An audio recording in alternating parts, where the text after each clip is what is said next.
A citizen in Union Grove, Wisconsin went online and redirected the absentee ballots of high-ranking state officials straight to his own mailbox.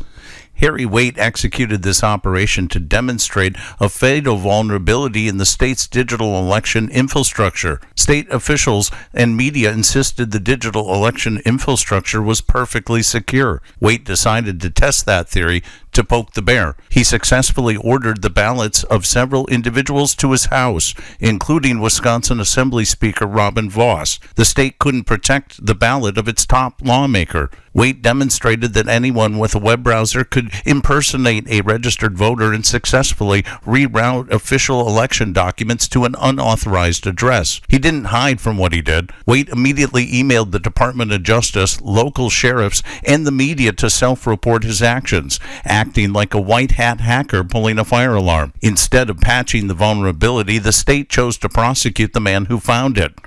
They charged him with 2 counts of election fraud and 2 counts of identity theft, prioritizing the punishment of a whistleblower over acknowledging their own systematic failure. Waite eventually received a split verdict at trial, but the actual danger remains. The state's automated system approved his request and mailed those ballots. How does a system promoted as secure get tricked by a user on a home computer?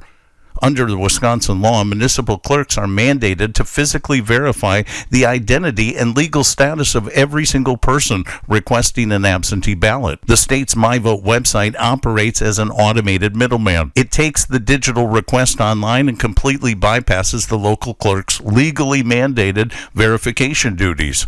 Waite exploited a specific loophole designed for indefinitely confined. By checking one box claiming age or illness, the system allows a user to send a ballot to a brand new address without requiring a photo ID upload. Waite typed these requests manually. A bad actor armed with automated scripts could use this exploit to generate thousands of ballot requests in minutes. Prioritizing digital convenience over analog statutory security protocols directly allows for the automated mass-scale distribution of ballots to unverified locations. The state demanded absolute perfection from Harry Waite in the courtroom while defending a web portal built on loose standards. Waite's defense pointed out a legal contradiction. Statute 6.86 requires strict compliance for absentee ballot procedures. The state's own automated website fails to meet those requirements. The prosecution relied on automated IP server logs to secure their conviction. IP logs are specific digital records tracking network connections and specific computers associated with them. They use these logs even though actual written law requires voters to personally contact the clerk. Waite's trial resulted in a split verdict, but the courtroom battle proved his original point. The government's digital portal contradicts its own security mandates.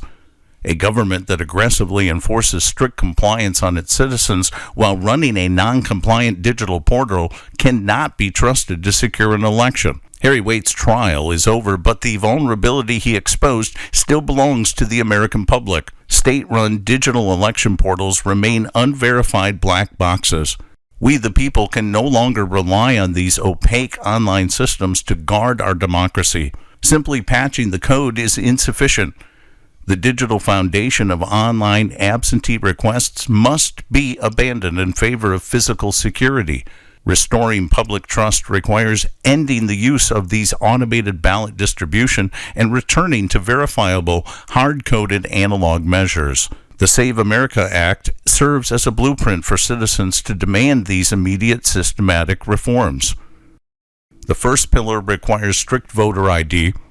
This ensures no ballot is ever issued or cast without absolute, undeniable proof of the voter's identity. The second pillar is to return to mandatory in-person voting. This eliminates massive risks created when millions of ballots are pushed through the mail system. The third pillar implements mandatory hand counts, providing a fully transparent physical tally that every citizen can observe and verify.